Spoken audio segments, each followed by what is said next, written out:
Hi, this is Katie Dugan-Nobles, and thank you guys so much for tuning in to another Catch Up with Katie. Last week, I had a really great interview with an essential worker in the trucking industry. We got a little bit of a peek into what they're doing to keep our country running and what they're doing to keep their employees and all of us safe. If you missed that interview, you guys can find it on my YouTube channel. But this week, we're going to lighten it up a little bit. I talked to Taylor Plesea, who has years of experience in the hair industry. We're going to be talking about if you should be cutting your own hair, if you should be cutting your loved one's hair, and we might even talk a little bit about home hair dye kits. Enjoy the interview.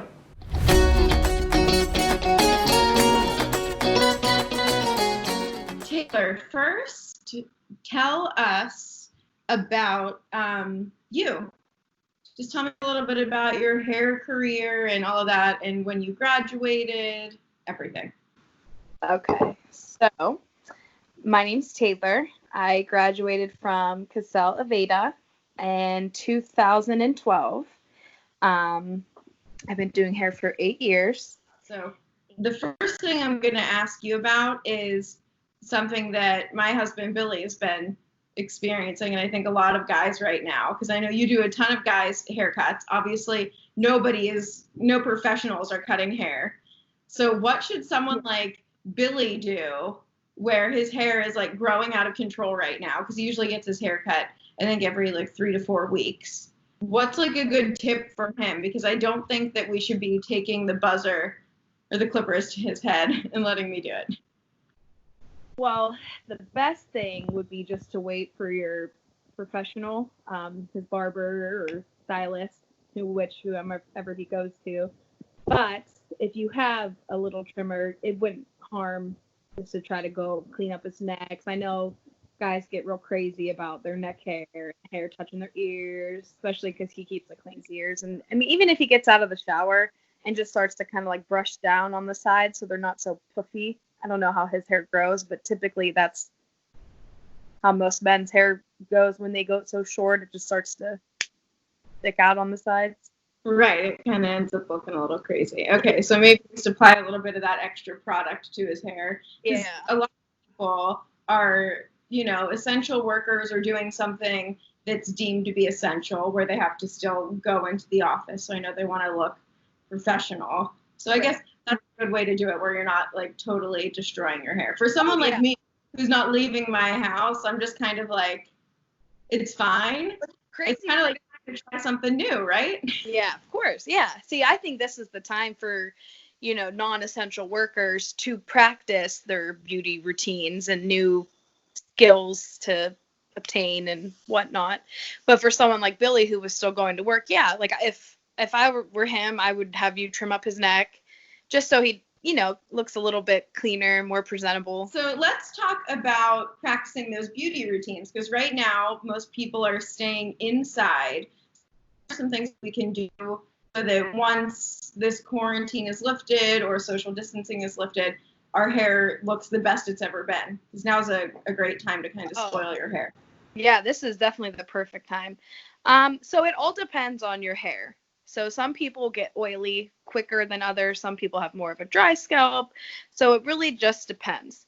I have more of a drier scalp, so I tend to not wash my hair every day. And I'm not very active. But if you're more of an active person and have a dry scalp, I would recommend still washing it, just because when you get those oils and everything like that, you don't want it to be impacting on your scalp, because that's just the dirty just gonna build on it and make it worse. Right, and that's a good question, because I've heard so much. I'm someone who I don't wash my hair that often. I probably wash my hair twice a week, because I've always heard that it's better for you to let like your natural oil collect and brush it down to the bottom, but that's not necessarily true for all hair types. No. Oh, that's really interesting. I didn't know that. Yeah. So if we wanted to do something, like for instance, obviously I bleach my hair. This is not my natural color. You could tell starting to come in. What can people do? Is there any like household items that people can use to put on their hair as kind of like a hair mask or something, instead of having to like go to the store? Yeah. You know, they say coconut oil is really good. I don't know if a lot of people keep that on hand. We do, just because Tom's mom eats on keto. So she Mhm. cooks a lot of that. And that's really good. Even your conditioner, you could sleep with that on your hair. Not rinse it out. Leave that on your mid shaft and ends. Don't put conditioner on your scalp. So would you be putting the conditioner on your hair when it's dry and letting it overnight, or would you do it just kind of like after your shower? Yeah, like after you shampoo and whatnot. I would just leave it in and then rinse it in the morning. It'll make it Like super. the scalp, you said just kind of do it from like here Yep. down. Yeah, because what happens when you put the conditioner on your scalp? It's so heavy. It's shampoo is meant to cleanse your scalp. That's what gets all the imperfections off there. You want that clean base, but you don't want to stimulate your scalp too much because it can get dirt in there, and that's what causes buildup and dandruff. But the conditioner is for keeping your ends nice and firm and your hair nice and silky. So yeah, that wouldn't hurt to sleep in it and just rinse it in the morning. Oh, okay. I do know with coconut oil, I will say, I usually do have it in the house. I have not put it in my hair. So if we're going to do a treatment like that, is that something you do on your entire head, including your scalp, if you're not sleeping in it? Or is that something where you just want to focus again on like the midsection to ends? Um, any sort of oil I never would recommend to be on your scalp, just because it weighs your hair down and you don't want it to be all greasy and heavy and have to wash it again. You do want your natural oils for your hair type. So when people go to rinse that out, are we just rinsing it out with hot water? Are we using shampoo? What's the plan for that? Well, typically they say to use warm water when you shampoo because it stimulates your scalp. And then when you use conditioner, you want to bond that hair back in. So you're supposed to rinse with cooler water when you condition. What's your advice to someone like me? I start to get a little bit antsy and bored.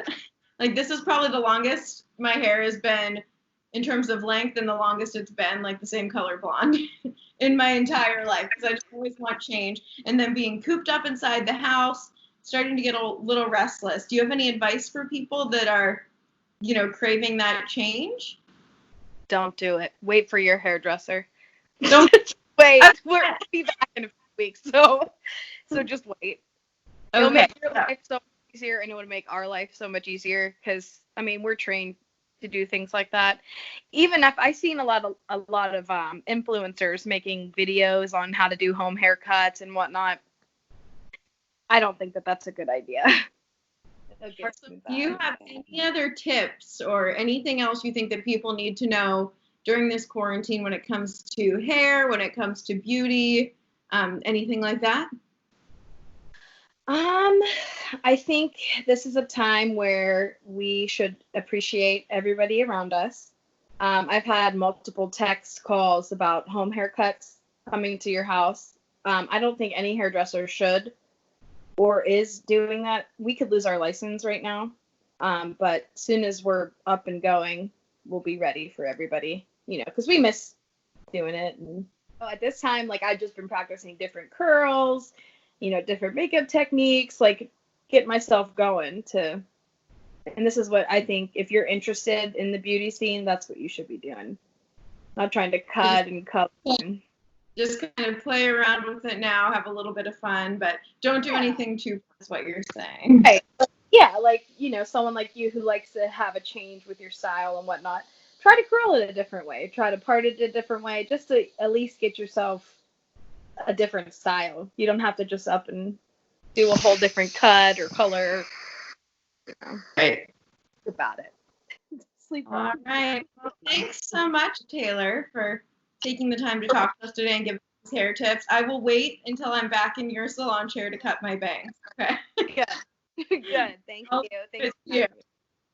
Again, thank you so much to Taylor for taking the time out of her day to talk to us and give us some of those great tips. Next week, we're actually going to be talking about hair again, but it might be a little bit more like fur. I'm going to be talking to the owner of Niall's Pet Salon. Right now, you can't get your pet groomed, so she's going to give us some tips on grooming your dog, grooming your cat. If you have a pet like me who gets those pesky mats in their hair, we're going to be giving you guys all of the tips. So make sure to stay tuned.